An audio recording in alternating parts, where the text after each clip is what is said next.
And catastrophic, life-threatening flooding. That is the concern in the U.S. state of Texas. After Hurricane Harvey, now a tropical storm makes its way inland. Word now of at least one death associated with the storm and a dozen injuries. CGTN's Nitza Soledad Perez is in Texas. Nitza, you were in Rockport not long ago where that death and other injuries have been reported. What more do we know? Suzanne, that town, Rockport, where that fatality was reported, is totally destroyed. We were there a bit ago, and where do I start? Power lines on the road, trailers turned upside down, debris everywhere. We stopped at a tire center where the owner was trying to open a metal door to salvage whatever was left from his business. He had lost it all, and he couldn't even help tearing up when he was trying to talk to us. And well, all that happened because the eye of the hurricane entered to that area with sustained winds of over 200 kilometers per hour. Right now at Rockport, there's no phone service, no internet. And as soon as the locals saw us, the media, they would stop us and ask us if they could use their phone or anything, because they're trying to communicate with their loved ones.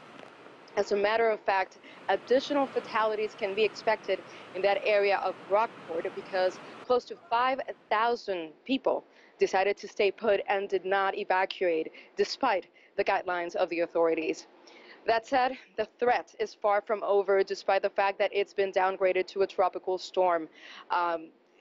Authorities are still very, very worried for one reason. Rain is still coming down. Let's take a listen. Because of the flooding, one of the top focal points that we're concerned about is ongoing rescue and recovery.